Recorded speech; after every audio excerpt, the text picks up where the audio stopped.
Hello, everyone, and Hey. welcome to this week's episode of Glorious Reacts, our weekly reaction to the Loki series currently streaming on Disney Plus. I am once again with the guys as we dive into the sacred timeline hijinks of our variant Loki. But before we begin, I would like to introduce ourselves. Once again, I am your friend from down under, Arnold, and with me tonight, the thriller from Manila. Joel. Say hi, Joel. Hi guys. And still, our Singapore sling, spicy as ever. Paul. Spicy. Say hi, I Paul. said. The only thing that's spicy, there's nothing spicy about the Singapore I sling. know, I just haven't had a Singapore sling in forever. It's a girl's drink. it's a cocktail. Yeah. Before we continue, I would like to inform you, dear watchers, that this is not a spoiler-free show and that we will be talking directly about events that occur in tonight's episode, most of which will be revealing key story elements. If you have not watched the latest episode or any episodes of Loki and would like to remain unspoiled, please stop right here and come back once you watch the show. Now, let's begin. Maybe they don't come back. No. You should come back. No, don't leave. Don't leave. So for our recap, Paul will be taking care of our recap tonight. I'm excited for this. Is it okay? Because we're gonna be taking turns giving the recap. That's I guess. correct. Alright. So, alright. So for this week's episode, using the temporal chaos she caused from last week's episode, Lady Loki, who now goes by the name Sylvie, sneaks into the TVA, finally confront the timekeepers, with Loki giving chase.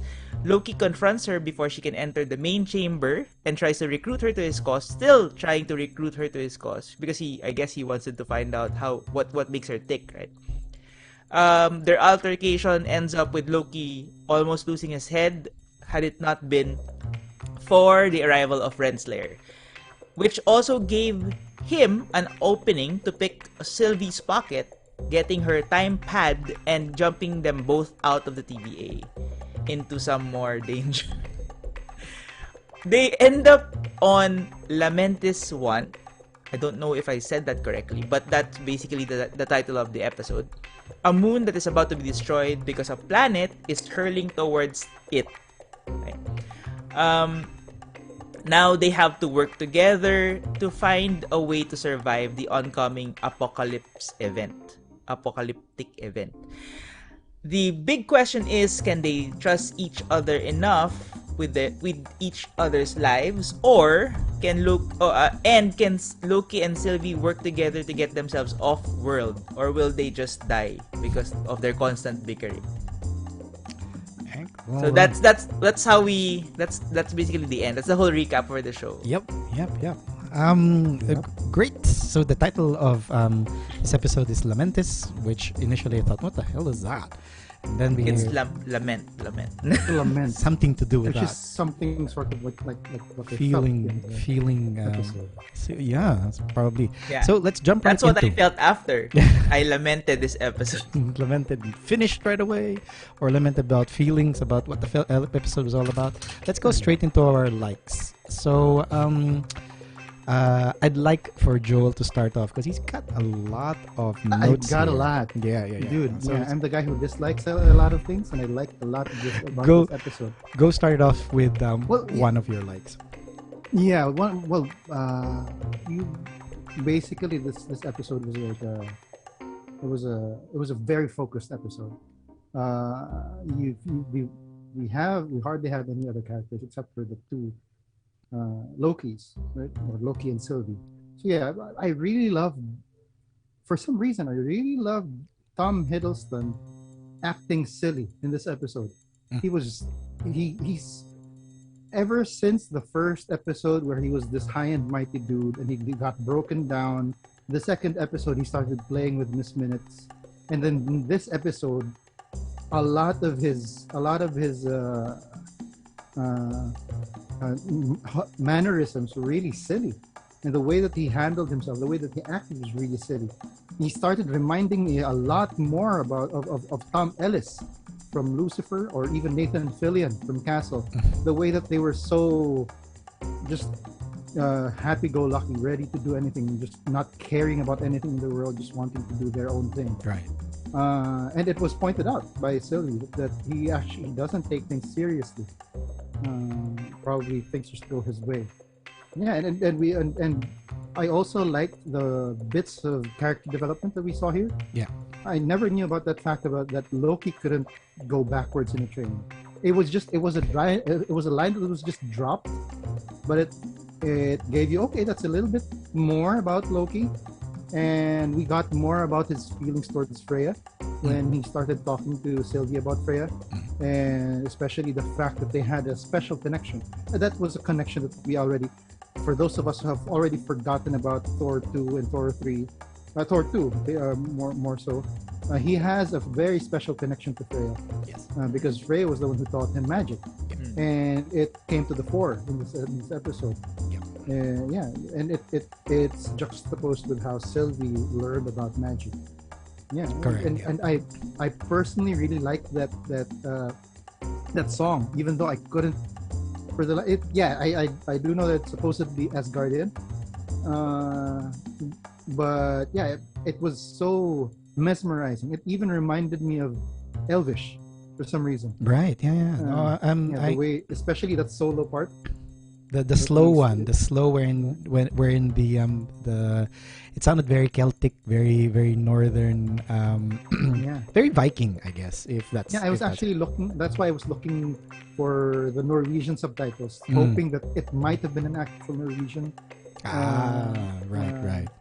song. Did it actually bring out any? No, English it translation? still went blank when I loaded the Norwegian subtitles. So we'll yeah, probably that was be it. Loki for me. we'll probably be for me, seeing a really lot of new. They probably it'll be interesting to know if they actually tried creating Asgardian language now just for Loki, because we've never heard it before in any of the Thor movies, and I don't think I believe I did a quick check, and I believe that the reasoning behind everybody in Asgard speaking English, obviously apart from making it easier for the readers, is that they have what is called the Allspeak, which is you hear whatever you understand.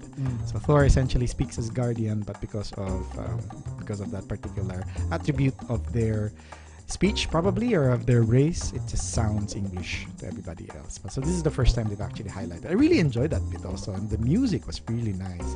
You know how it was fast, and they were all jumping around, and Yeah, it's it was very like happy. a bar song. And then Yeah. it was almost like a shanty, like a sea shanty, and then it goes slow, and it's very melancholic. It'd be great if there was some sort of translation what he actually was trying to say. Yeah.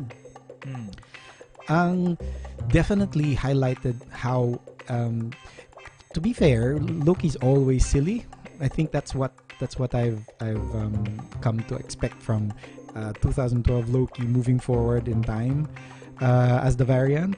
Is that he's sort of lost some of that sharpness in Ragnarok and in the succeeding Avengers movie. We see more of it here because so it'll be interesting how Hiddleston actually had to go back and re-review how he portrayed Loki in the earlier movies just so that he can bring it back, right? Yeah. Definitely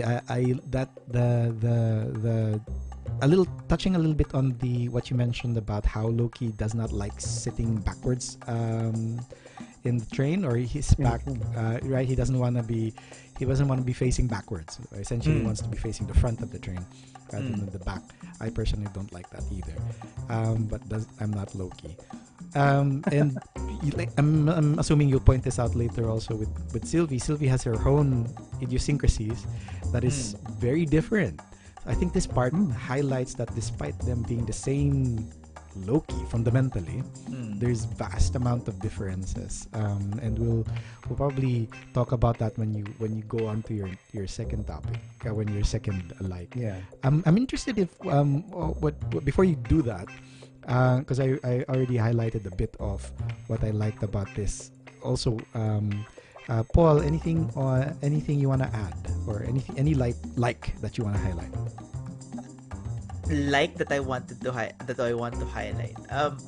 So I just want to point out that I feel like the last time Loki as a character was portrayed in a serious light was before the Hulk smashed him in Avengers, and that was it. After that, it was all downhill. Being like a serious threat to anyone. Oh, Because I I see. feel like serious as I feel like after that, I mean, the first time he came out, gaining control of Hawkeye, doing that mind trick on him, getting that small army and doing all executing his plan to the T, right? That was all great in the first Avengers, but then after Hulk just smashed him, I feel like it's all been downhill. Aw. And then in Ragnarok, we see him side with the good guys, right? The heroes. He was great, but still, it wasn't like he wasn't like a menacing character. So I don't know. I mean, when you say he's lost his edge, I feel like after Avengers, he was like really just there. He was all silly. I mean, during the whole Ragnarok, he was kind of silly, right? He was always like, Thor would throw things at him and he wasn't there, and that was a running joke until the very end, right? That when he proved that he was still there. So I hope we see him as become like a threat, like, because he is a god, I guess could qualify him, of Asgard, and I want to see him because when he faced off with Thanos, he wasn't a threat as well, right? Because because Thanos had Infinity Stone. So I just want to see him powerful again. That's one of the things I want to look forward to at the end of the series. Right. Likes for this episode. So going back to the likes for this episode, I actually like the arc. Well, no, the train going to the arc. Right. Because when they entered the train, I felt like I was watching Snowpiercer, just that one segment. The train did kind of look like the Snowpiercer. Because the people who were boarding, like the rich people, Yep. see that exactly that one, right? Yep. Because the rich people would have a place on the train. Yep. And the way they were dressed, it really reminded me so much about Snowpiercer. Mm. And I guess a little bit of Mockingjay, The Hunger Games. Yeah. There's like they're I mean, what are those clothes for? They're running away from an apocalypse and they're wearing those things. Right, It like doesn't. daintily dressed. Joel and I were actually commenting about it real quick earlier, and we were thinking that I mentioned to him that it reminded me of the fashion that was in The Fifth Element, which is very out of this world, very trying to become futuristic. So obviously here Right, they're right. trying to become. It's actually also reminiscent of Batman 2099. 2099. Batman was it? 2099. No, not 2099. Spider-Man 2099. Batman. What was the one with the old Bruce Wayne? That Oh, animated Batman Batman Beyond. series. Beyond. There Yeah. you go. Where everything's just one thing, everything's just one color, and then it's just Right. so very sleek. Everything is sleek and everything like that. Right, yeah. And then that last scene, since we're all talking about likes, I'm gonna go rush to the end scene. That end scene was amazing to watch, and it looked like it was all taken with one. It was all like a camera following them around until I think it like was meant- specific cuts of the scene, right? So it reminds me a lot of the way they shot Daredevil, the first Daredevil, season, yeah. the hallway The scene, hallway which was scene. They actually a reference they to always- Old Boy as well, right? They always had that for Daredevil. They always had that for both seasons. Hmm. They always had like one shot. Yeah. So that was great. With all the special effects, it looked like the really expensive episode to shoot because of all the they did- special effects. They were trying to drop a planet on the moon. So I mean that's about it for my likes. Okay. Like that and I guess lastly, I like that they had different powers and they displayed it. yes. it's kind of weird because they really differentiated the powers of these two Lokis. And since our Loki, I mean the 616 Loki, has never met another Loki before. He's not the 616. Oh, FYI. Actually, he's the 19999 There you Loki. go. Okay, sorry. So this Loki, Loki. the Tom Hiddleston Loki, has not met. Actually, he hasn't met any other variant of himself, right? Except for this one. So it was kind of weird for him to assume that everyone, all the Lokis, would think the same. Yep. So I mean, yeah, And but he I, calls them photocopies. Right? Yeah. He's always expecting. Well, he's always from the point of view, and I'm expecting all. And clearly, Sylvie also thought the same way, that they were the superior version, and everybody else was inferior copies. that's it for me for the likes. Well, since you brought up Sylvie's, how unique Sylvie is in terms of her magics, let's round up. Let's go back to Joel, and he's got a lot of notes here about Sylvie. So take it away, Joel. Yeah, because this is the first time that we're actually getting more screen time with Sophia DeMarco's character, and I love her acting. I mean, you've got this was basically a very character-centric episode, Yes. where you really focused on Loki and Sylvie. That's why it was an actor's piece more than it was a director's piece. And Hiddleston was really good with the way that she acted, but you've also got Sophia DeMarco who really brought it to this episode. I mean, you could see how she explained that she's been at it for years. The plan has been in motion for years, and you see the frustration. Just that moment of frustration that she had when Loki said, "You're not gonna beat them anyway."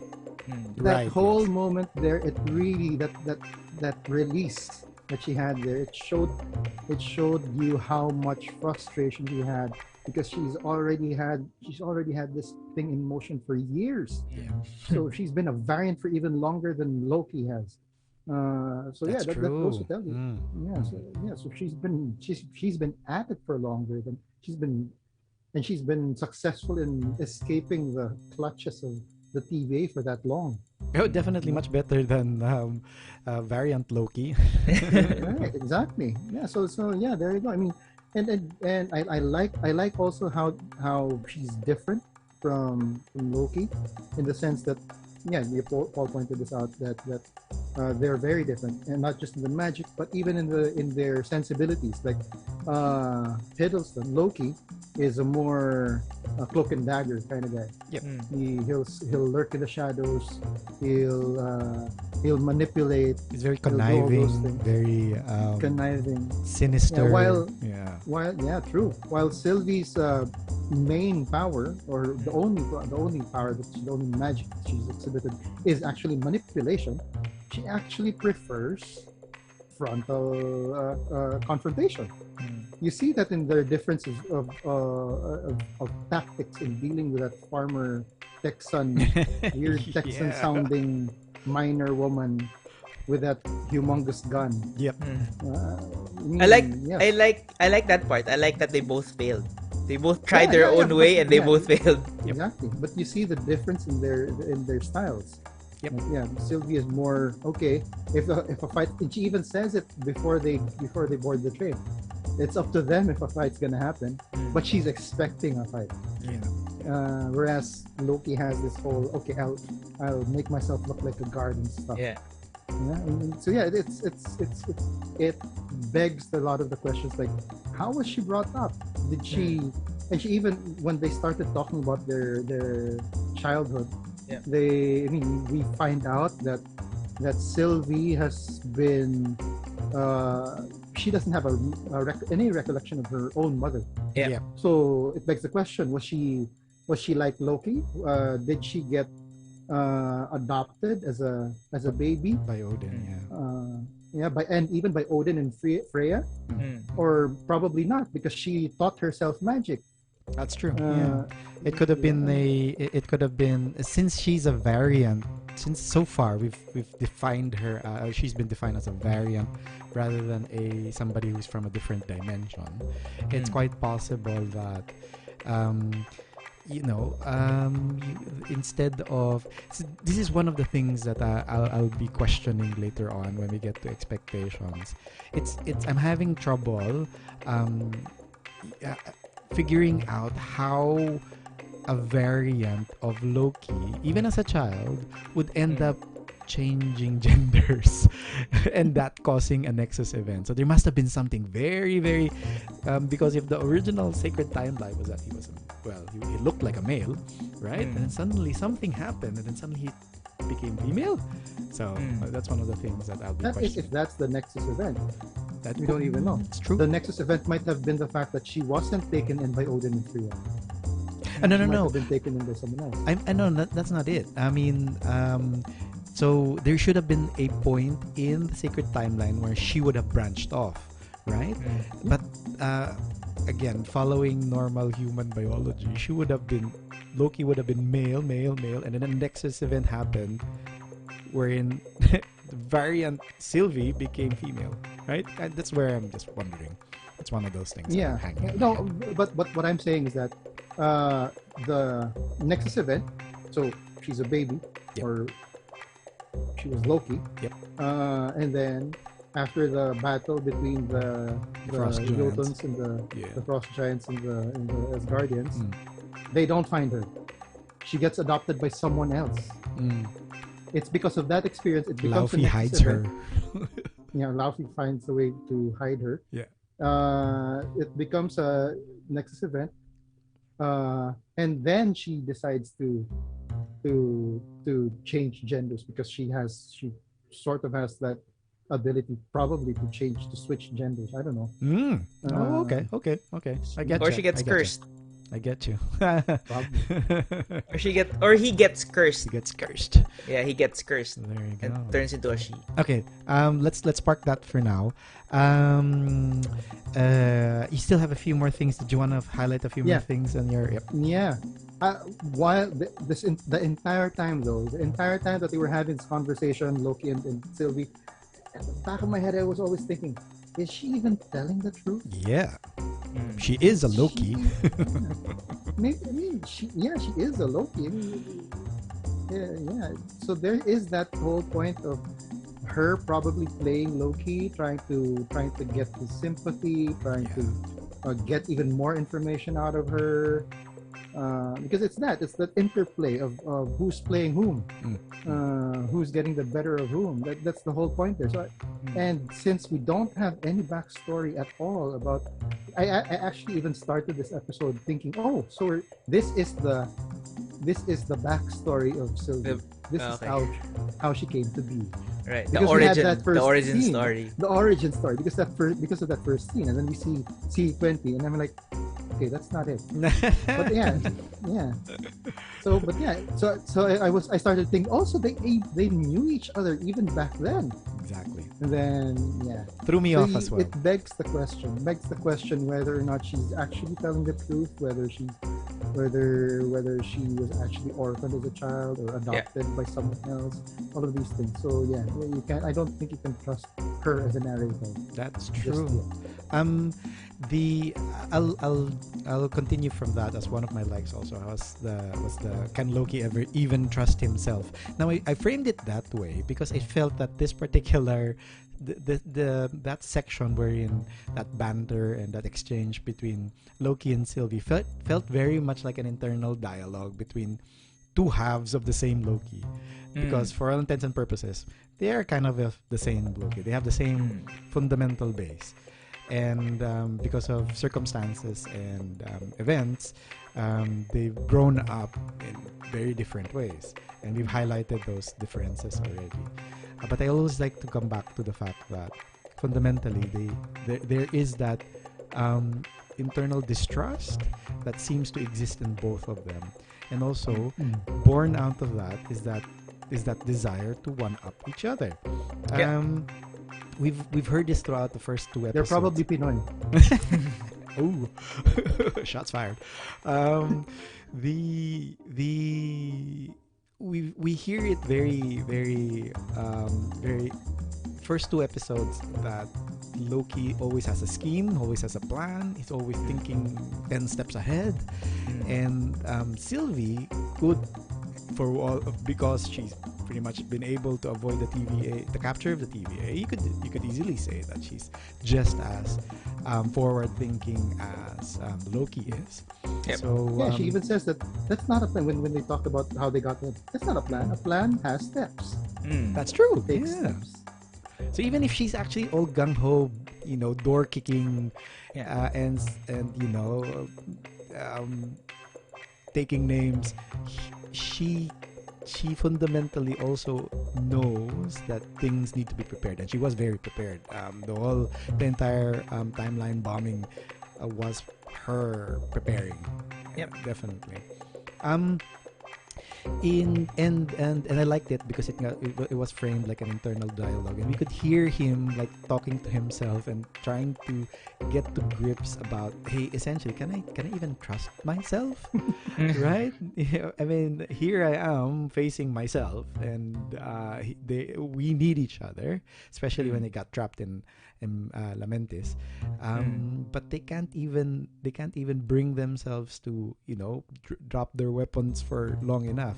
To be fair, Loki was the first to suggest it, but as you mentioned, that's pretty much part of his tactic. That's his shtick. Make yourself look vulnerable and friendly, and then you stab them in the back. That's why he likes daggers. Whereas Sylvie, I don't know. That's not. She pulls out a nice curved. And her weapon is a sword. Short sword. And That's why she's very upfront with the beating.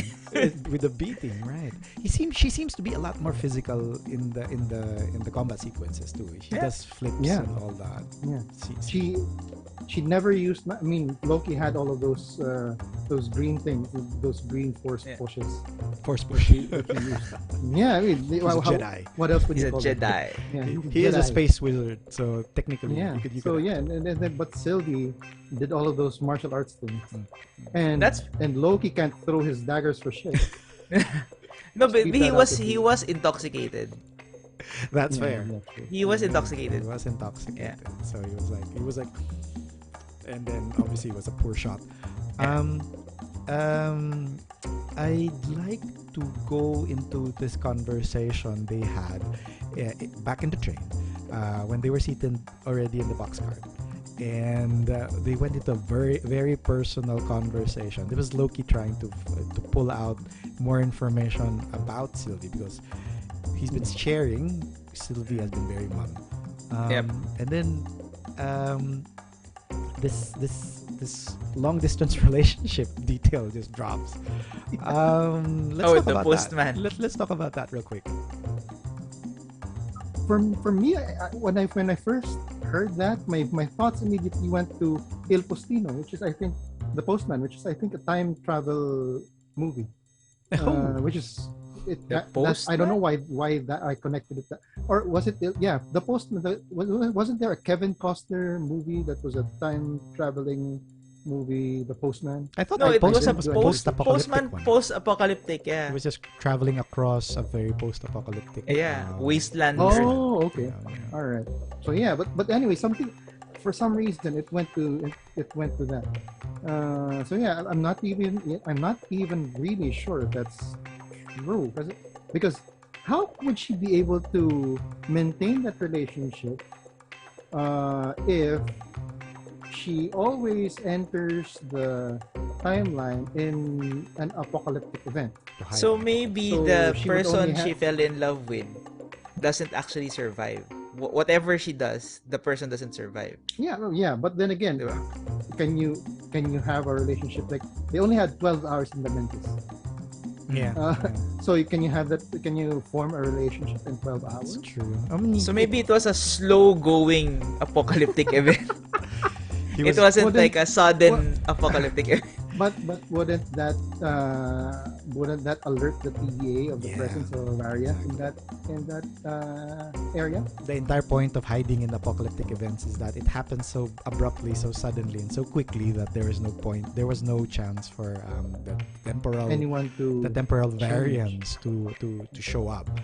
Um, I'm with Paul. I'm with Joel in this one. I'm thinking this is more of lip service. This is just essentially Sylvie telling Loki what he wants to hear, which is just details and not necessarily details that's truthful.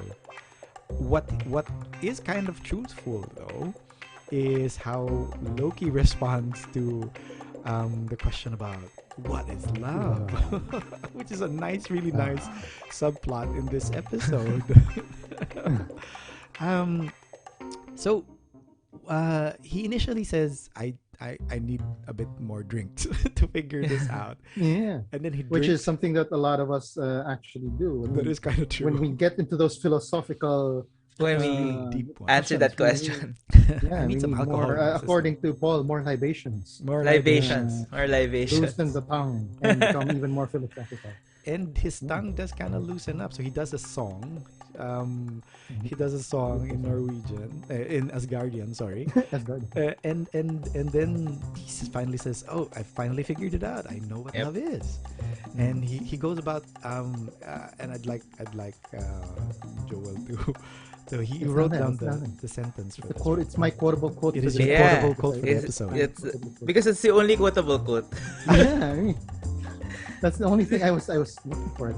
Yeah, very good. it's the only quotable quote. Love is a dagger. It's a weapon to be wielded far away or up close. You can see yourself in it. It's beautiful until it makes you bleed. But ultimately, when you reach for it, it isn't real. So deep. So deep. So deep, yet so full of. There's All of so that many stuff. inconsistencies. How is a dagger not real? No, that's the If it's metaphor. imagined. It's imagined, and you could see how Love is imagined, but it's So real. You can He see how wasn't making And it Sylvie's any makes you sense. eyes. bleed because you have to sacrifice. Yes. You can use it from afar, but you can also express it up close. I got all of that, but I don't understand the last part where he says a dagger is not real. Oh, well, Because no, it's his it's the dagger. love is not real. The love is Yeah, not but- real, and then Sylvie jumps. So essentially, you're saying love is an imaginary dagger, and he was like, "Yeah, I know, it kind of sucks." Yeah. Yeah. See, exactly. I just love it because Sylvie was rolling her eyes the entire time. She knows that this guy's full of shit. Yeah. Because he was full of alcohol. That's a Nah. very. Full. That, I reckon He wasn't drunk. she He just was full. knows. She He's knows probably herself drunk.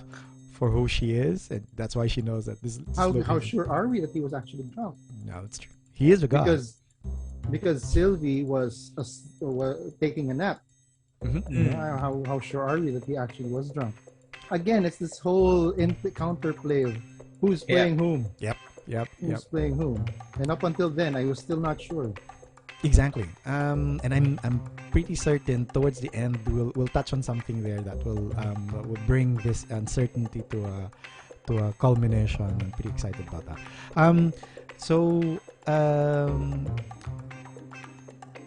One I have a thought about the long distance relationship. What if? Postman.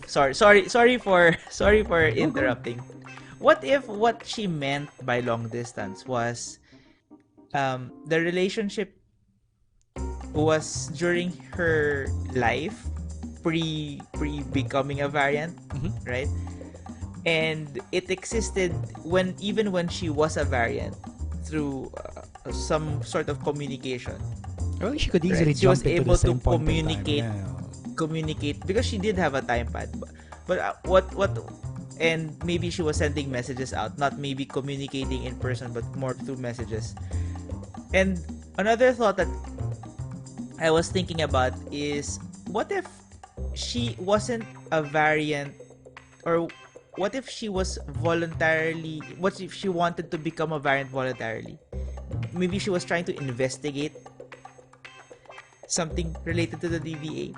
This based on what Mobius mentioned in the first episode, you will never find out about the TVA unless you are a variant.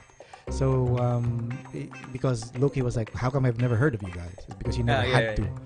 And the only reason that they will actually interject into your life is because you've suddenly stepped off of, unwittingly stepped off of the. Right. So what if timeline. she made herself into a variant because of what happened with that relationship? Is what I'm saying. Yeah, it's a bit of a stretch because why would you? It seems like a big And how becoming would she know that she made herself a variant? exactly. Yeah, so that would Because have she wouldn't required have known anything about the sacred timeline. She wouldn't have known how to become a what variant. was meant to be. Yeah, exactly. Yeah, Unless I mean I can see this I can see this possible when one of the theories when we talk about one of the theories about time is a flat circle and things that happen is gonna happen again, stuff like that. So that's quite possible. Okay, just to cap this out, because what I'm getting at is she knows that the people in the TVA are all variants. Oh yes, nice right? detail She knows drop it. in this episode. She Yeah, but knows that's that all- that's- information.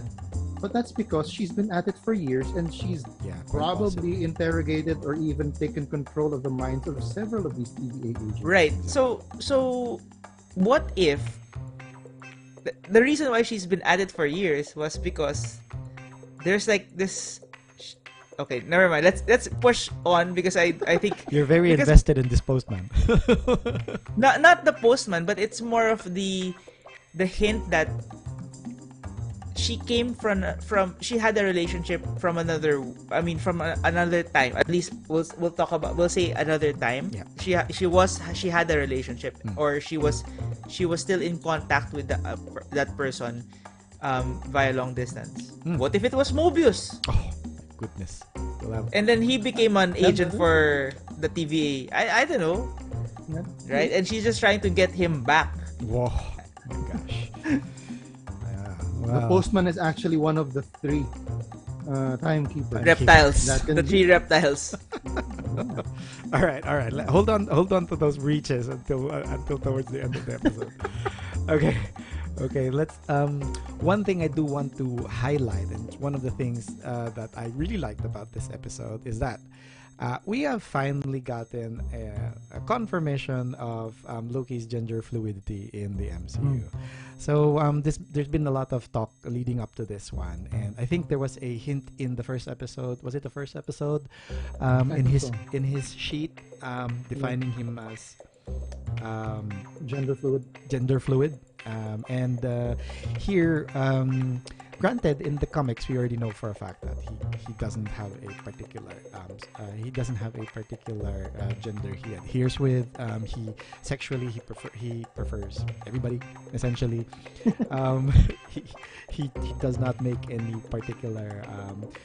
I mean, he has preferences in specific persons, but in terms of gender, it's not a big deal, right? So it's just great that we've finally gotten that confirmation. Prior to this one, people were expecting the first non-male or non-female character in the MCU to show up in the Young Avengers when that actually shows up. But oh no sorry, no, we kind of had a hint already when the twins showed up, when Wiccan and Speed show up, because if I'm not mistaken, Wiccan is a Young Avenger. What am I doing? I'm going around in circles, but Wiccan is Wiccan's in the comics. Time is a flat circle. Time is a flat circle. Yeah, I've come back already. Okay, just a side note on that. I don't on the gender fluidity of Loki. I don't know if it has any basis in how Loki is actually portrayed in Norse mythology. Yeah. Because I've been watching this other TV series, Ragnarok. Yep. It's actually a Norwegian TV series. It's on Netflix. Yeah. And the character who is supposedly Loki in that series, his name there is Laufitz, I think. And he parallels Loki. The MCU Loki. He's also gender fluid. Yeah. Okay. So I don't know if it's actually something that's rooted in Norse mythology. Quite possibly. Yeah. Maybe, because I mean, yeah, the reason why I pointed that out was because Loki gave birth to Oh yeah, I know about the this. Jormungandr Yeah, the eight-legged horse. and the eight-legged horse as well. Yeah. So So yeah, so the whole switching genders is actually something that's connected to Loki. and not only apparently switching genders, switching species as well. Yeah, Because obviously the eight-legged horse, right? and Jormungandr, the Uh, Midgard serpent. The serpent, His yes, baby. the one that eventually triggers Ragnarok. Ragnarok. Very cool. So that's one of the biggest things, probably meta things that's gonna show up in the MCU. I'm sure a lot of people will be talking about that one. Any particular likes that we still Guess? need to? Oh. Guess as to the No, not prince. yet, not yet. Like Likes. one big like, big like that I've had. This has been a dislike for me in the past two episodes of ours. Yep. But finally, we get the like. I finally like it because we finally get an explanation as to why TVA agents are humanoid. Yeah. Yes, that's because they're all variants. They're all Earth variants. But they're all Did Earthbound. did I not call this during the first episode? The Did you? I don't know. variants. I think you Yeah, I think you did I say think something you about did something like them that. being variants. Yeah, but then again, I was going for the comic source where they were all created. Yes. Yeah. So obviously, And that's how it was being explained. That's why, for me, it was still iffy because if they were being created, why not? Why not create in your own image? although Why not reptilia?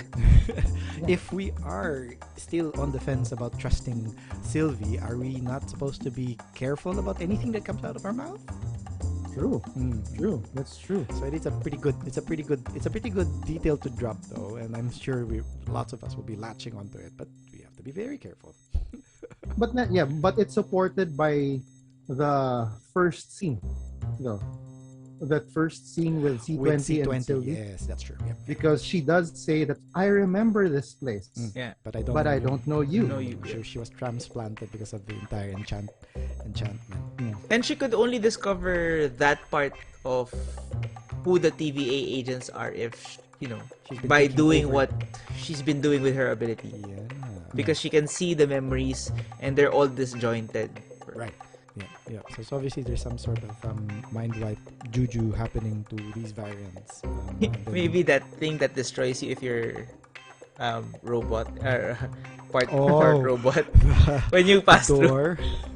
That's why they can't allow robots. If you're part robot, you have to be destroyed. Interestingly enough, they are not allowing robots, but the TV has that robot. You know that dress vanishing robot, The dress, that very yeah. pervy robot. But that dress vanisher robot is the stage before the. oh, fair. The sensor. He's not allowed to. He's not allowed to pass through that door. I'm pretty sure. All right. So dislikes. Oh, I'm having as Dislikes. usual. I don't have anything to share without Joel has something. I can Yeah. go first. I think Go my list ahead, is Bob. short. I think my list. Well, Mine I is guess just my, one. my list is. I don't know if it's short, but okay, here I go. So, for me, this episode felt off, and I was telling Joel this earlier. I don't know why. It just feels really, really off for me. It still has the same pace that it had past two episodes, but I don't know why I was so bored watching it. I don't know why the action scenes looked great, but I was so bored watching the action scenes. I guess it's because I wasn't there for. I didn't want to watch action scenes. I wanted to know more about. I wanted more information, and that's why like they're fighting. But I don't really care about this part. And they spent so much time. That whole hallway scene with the five guards, them at the inside the house, running away from blasts from the earth. I wanted to know a little bit more about the story, and I did not like that they spent so much time and effort. Like I think the first half, so maybe more than half of the episode is just spent on action scenes, and I just really didn't like that part. But then they made up for it, I guess, in a small way with that last scene because that was awesome. right. Yeah, the single cut. And here's the thing, right? Even if they only had that action scene in there, I would have been happy. I didn't need the ones in the in the start at the start. given that she was attacking the TVA office, I guess you had to have those in. But they could have just made it really quick. Or maybe if they made it really quick, it would have seemed that it was so easy to infiltrate the TVA. I guess that's it. But I just wanted more information, and I didn't get anything. We didn't get anything. We got a lot of things. I mean, no, but We wanted more. yeah, I mean, I wanted No, more I think the information answers that Paul was looking for questions in- answered. are in a different area. Yes. I hate that Mobius is not there. I'm sorry, but I don't like the episode because Owen Wilson was not there. Okay. I really like his character. Since you've started off on that one, I did not like this episode because there was no Miss Minutes. Okay, Joel, go ahead. Mine, it's an offshoot of my previous dislike, and I've already mentioned it at the start. Is they still have no other species. Nope. In all of the worlds or timelines, This is a different planet. that Loki is a totally different planet. Yep. We've never heard of Lamentis. I don't know if it's if it's even in the Marvel universe, if it's in the comics, if there is a Lamentis one in the comics, but still, they're all humanoid. And what's worse, that one lady that they met had a Texan accent With a big gun. with a big gun. And then if you look at her picture with her husband, Yeah, they were doing the pose. American Gothic. They were Yeah. doing the American Gothic pose. So it's like, Yeah. what on earth? Why can't you like spring for practical effects? Right. Yeah, or anything. like that. They answered your question, Joel. Didn't you see the last 5 minutes of the episode? That's it. That's where the money went. That's where the money went. That's where the money That's why I'm went. saying they were scrimping on practical effects because they needed the special effects for those. They want to highlight Yeah. things. No, not even for they were using all of their special effects money for Loki's fireworks. Yeah. Oh, From the, I mean, look at the part where they were in the dining car, right? In the dining car, they could have made the bartender a little bit non-Terran because you only needed half. Because half of it was behind the bar, right? So, I mean, yeah. And it was a purple planet. Yeah. You would have expected purple people, right? Yeah, it would have affected people differently.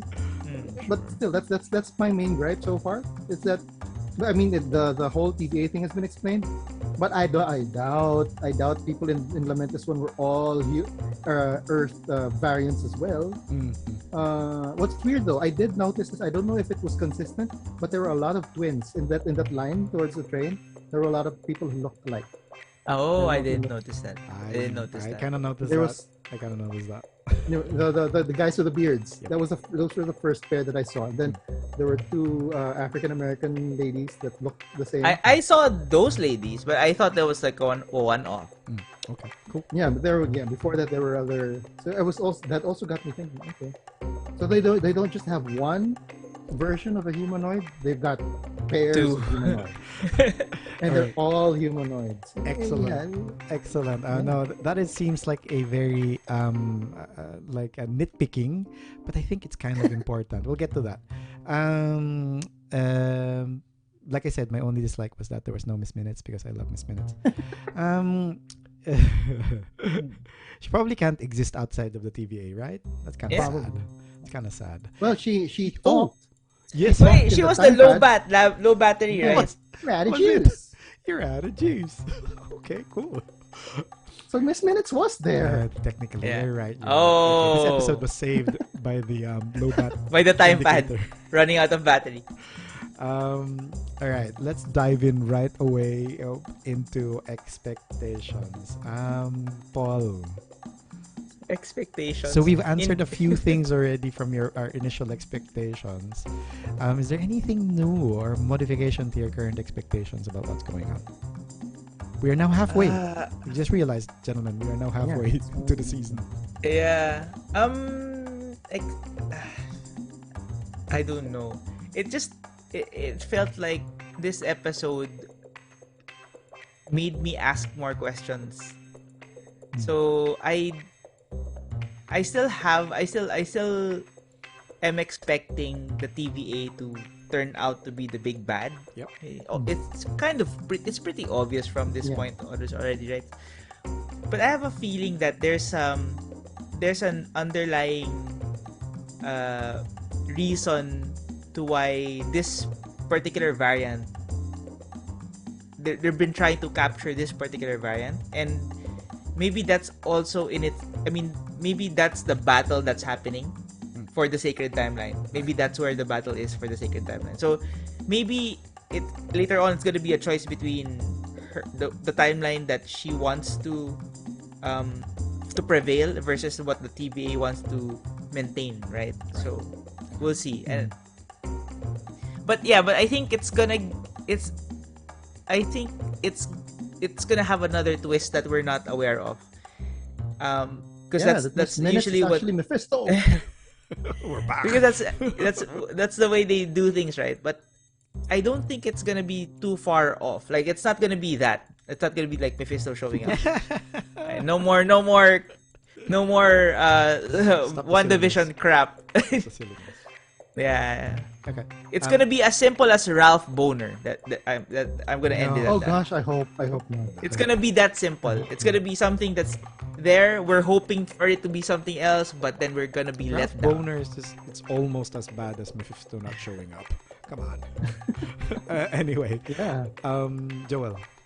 Okay, yeah, so I've got two, as usual. I'll start with my reach because it's actually so silly. My I like reach this is that this entire thing, this entire episode has actually been an illusion that Loki has been playing on Sylvie. Loki actually followed Sylvie. You remember it? He instigated their leap to Lamentis. To Lamentis 1. Who knows if they actually went to Lamentis 1? Right. Maybe they just went into a different room in the TVA, and then he just magicked everything because he's good at that. Yeah.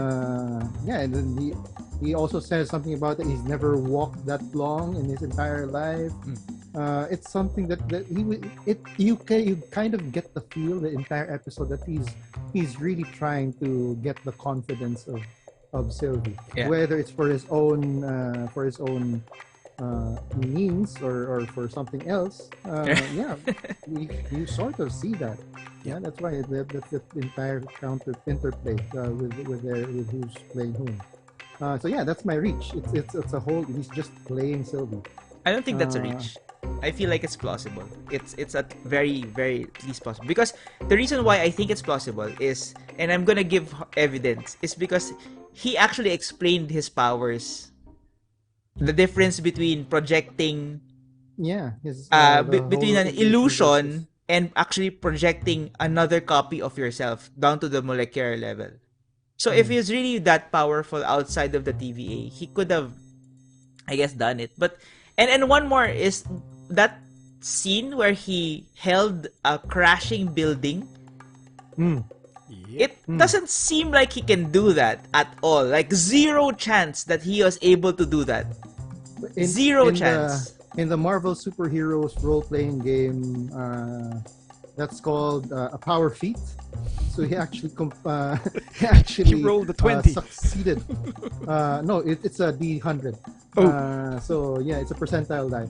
So he rolled a 100. He rolled for his power feat. Not 100. Because he's got telekinesis. Yep. He's got telekinesis. Yeah. Because but still, right? If he could do that, then this is the first time we've actually seen it in the MCU. Yeah. Exactly. Yeah. I'd like to also agree with Paul that this probably isn't too much of a reach. I also agree that there's some shenanigans going on in this entire Lamentis setup. But my point of view is I'll twist it a bit around. I think it's Sylvie who did it on Loki because enchantment, creating illusions in your head, right? Her ability. But,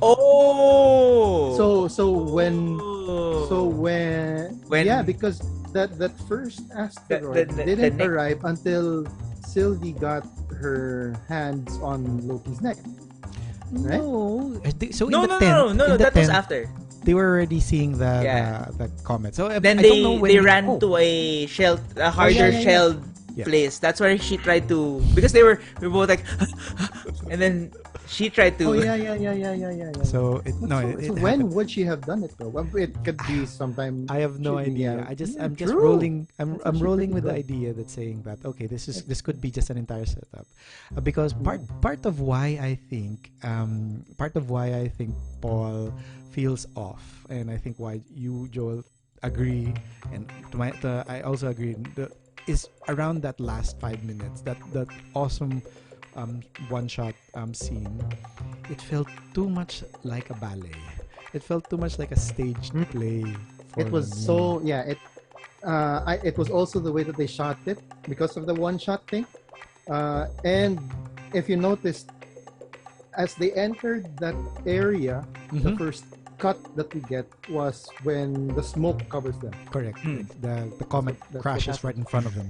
Yep. Yeah, that smoke, Sorry, and not then comet. Sorry, a the first meteorite. face you see is Loki. Mm. Yeah. So yeah, and then after that, the whole it's just like following them, and then they're Was yeah. it You're right. You're right. It's right? like they're dancing, It felt like a choreographed dance. And you did and point even out that yeah. that fight scene inside the bars is like suddenly off. Like, what? Why is he? Why are they suddenly fighting? What's going Yeah, on? why would the guards suddenly come in and then grab hold of Sylvie and then they Yeah. start fighting? They're suddenly When what they were doing outside, they were just telling people to go back to your homes, go back to your homes. Yeah. There wasn't any aggression, and then No. all of a sudden, when they run into this bar or whatever that was, there's a fight. yep. Yeah. Yeah, And then obviously the crashing building, and he stops it and just throws back. And Sylvie's is like, okay, just goes away and doesn't get shocked by the entire thing. The entire arc exploding, she just turns around like, all right, okay, and goes off. So something obviously has happened in that scene. It could be Sylvie doing the enchanting on Loki. We've seen that it shouldn't work. It could be that it just doesn't suddenly showed up in my. It's like a brain fart when Joel pointed out that it was when the meteorite crashed right in front of them. They could be unconscious because of that, and then suddenly they went into some sort of delirium. I have no. I have one more thing. This just came to mind. Yep. It was purple, right? The entire planet was purple. yes. It was Agatha all along. This actually happened way into the future because it's supposed If to be not 2077. So Agatha has gotten free of Wanda's hold of her. So she traveled to this planet to wreak Okay. havoc there with her purple knights. Right. Purple. That's a Yes. stretch. That's that a one's stretch. that That's one's the the stretch. reach. That's the That's- super stretch. That's farther than Mr. Fantastic. and Fantastic. Stretch. Yeah. Yeah. Even Plastic Man Yeah. Man Oh my cannot God. stretch that far. Plastic Man is Yeah, an and MCU Plastic Man is in a character, right? different. Is he? No, Plastic Man is in a different Universe. universe. He's in Yeah. DC. DC DC? universe. Okay, gotcha. He's So in it's the even DC farther universe. than that. Yeah. Gotcha. Okay. So anyway, so that was my reach. My more plausible expectation is actually that I have a different take with what you said, Mo, with that last scene where Sylvie just walks away. For me, that was the end of any hope that she ever had that her mission was Getting going off the to- planet. Yeah, that she was going to finish her mission. Right. That was what she wanted. She said that she's hedonistic except when it comes to the mission. Yeah. So she Yeah, has a that's mission. true. She hasn't said what the mission is. Yeah. But yeah, she has that mission. She's focused on the mission. The mission has to happen. The mission is priority. But when she saw that she no longer had any chance, or at least in her perception, she no longer has any chance of getting off planet, no longer has any chance of accomplishing her mission, she just lost all hope. That's why Yeah. she just Turns around. drops everything, Yep. turns around, and then That's it. I'm expecting for the next episode we'll get that scene. Finally, probably this actually is going to be the second for me, the trailer scene that's going to be pretty significant. Yeah. That whole sitting down in front in the purple planet.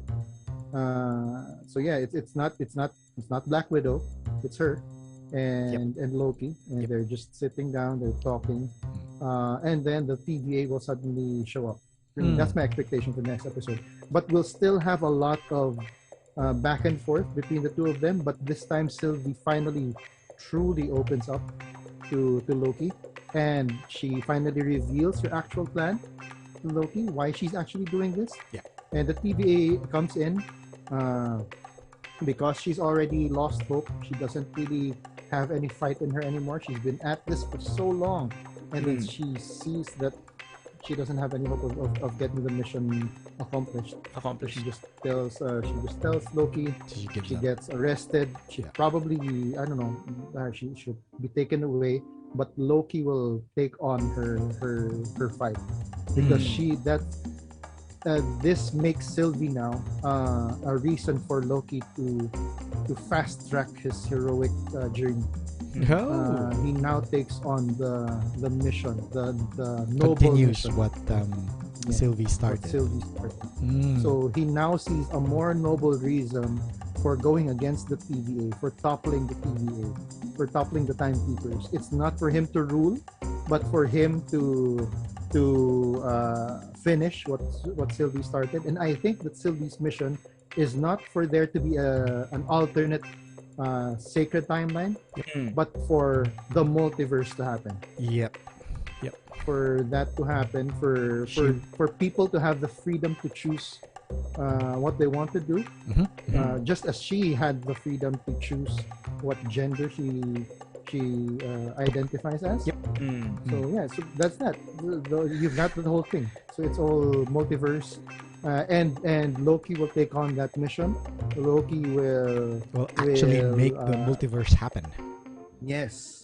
Which goes back to what Feige said, that what happens in Loki will ripple all throughout the phase 4. Phase 4 So- and phase 5. I don't know about multiverse. Like they're talking about different timelines, but then in the concept of multiverse in Spider-Man is different because they're like multiple universes, and here it's like multiple timelines, right? I guess it's a little bit close, but I still feel like you can't compare both things. So I don't. What do you I mean? don't. Which things? The I hope- timelines and the... I hope it. Okay, so first of all, I love that they're gonna. I mean, we all know that it's gonna come Spider-Man. They are going to introduce a multiverse of Spider-Men, right? So different Peter Parkers, different villains crossing over. Yeah, We right, already yes. know Alfred Molina's coming back as Doc Ock. Tobey Maguire, Andrew Garfield's there, right? So that's great. I love that. I hope that Loki doesn't actually trigger that. I hope that that's because of something else. Because it's so weird that Spider-Man, Spider-Man's multiverse it's really a multiverse. It's like different Spider-Men of different Earths. Here, when we talk about different Lokis, we're just talking about Lokis, like a same Loki, but branching out. So it's the same timeline. So it means it's the same universe, right? I mean, that's my assumption. At least that's the way I think about That's it. a plausible assumption. Yeah, that's a plausible assumption. That's one way of looking at it. Yep. That's Yeah. what I'm saying. That's one Because way it becomes so messy if it's multiple universes, multiple timelines, and the timekeepers trying to untangle all of these things, right? To preserve one timeline. Yep. That means they have to kill all these other universes. That's Do exactly. you it. understand And that? that's exactly what I'm saying. That's what the timekeepers are doing. Yep. Because they want a specific end. All of these things, everything that they've been saying, it's all been propaganda. It's all been propaganda. There isn't a sacred timeline that's meant to be. It's the timeline that they want to happen, right? And then with your whole differentiation of a multiverse in the multi timeline, Like multiple timelines, yeah. It's not necessarily exclusive for me, because there are certain, and it's already been introduced in the MCU, the Nexus characters, the Nexus beings like Wanda. She's a Nexus being that she is constant through all the different multiverses. Yep. Meaning Multiverse, that whatever happens, she will remain the same. The Wanda Maximoff in the MCU is the same Wanda Maximoff in all of the different timelines in the different multiverses. So Multiverse. yes, it's a multiverse slash timeline. It's the same.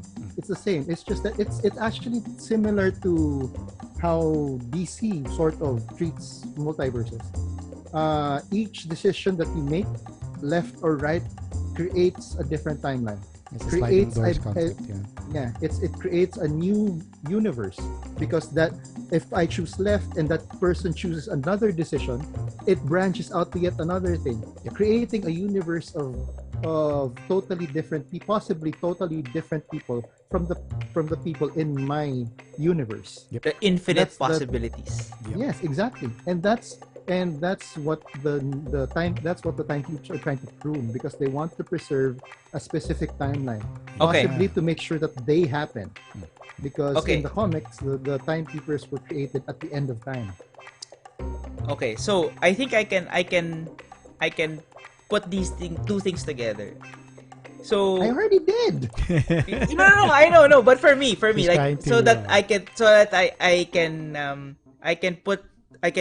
accept that the multiverse It's the separate timelines. is also the effect of having separate timelines. That's basically what you're saying, right? Mhm. Okay, yeah. I think that works for me. Yep. And one of the other sort of loose ends that I'm hoping they'll deal with in Loki is that the Ancient One has already introduced the multiverse to Doctor Strange, so it already exists, and somehow But that was a multi-dimensional. it was a multi-dimensional multiverse, but she did call it the multiverse. So Are you talking about the mirror universe? that's the one. different universes. That's one. In while she was like, "Open your mind," and then he pushes. Oh, the psychedelic right. That experiment. whole segment where he was falling The through, whole right? the trippy. So he went to the quantum realm. He went to the supposedly he the was dark going to realm. different- Dark realm. The where Dormammu is. Exactly. So she did drop the term multiverse there. So I don't know if they'll retcon that. They haven't been yeah. they haven't been that bad when it comes to dropping words that's as big as multiverse. So let's see. I think we can wrap up here. One more thing that I do want to highlight is the songs at the beginning and at the end of the episode.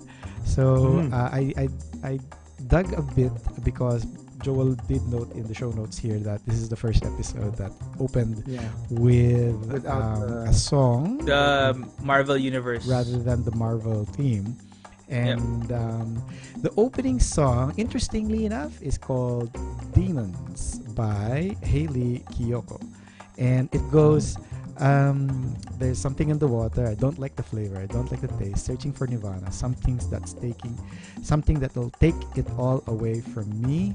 Don't bother me, my misery, it's holding me, won't let me speak. And that's where it really ends in the opening segment sequence where we see Sylvie in her enchantment trying to get information from C20. And the interesting lyrics that comes after that says, "Please forgive me, I've got demons in my head." And you could easily say that this is just referencing the fact that Sylvie is inside C20's head, trying to get information. But I'd like also to point out that Demons, the title, is also referenced when that nice Texan sounding lady shoots both of Loki and calls them devils. Oh, Devils, devils, yeah. So devils. Yeah, so they're both Mephisto. they're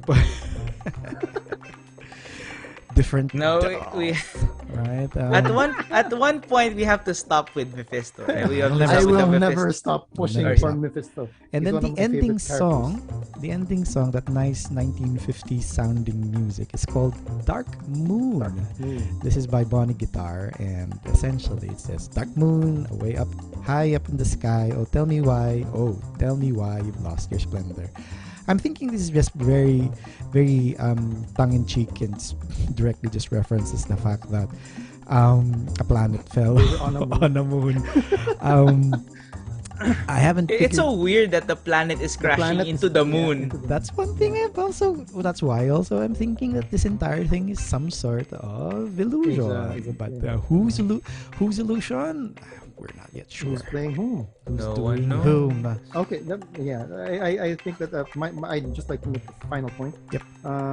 Yeah, for me, overall, aside from the fact that finally the TVA thing, the TVA agents being revealed as variants, if we're to trust Sylvie, Yep.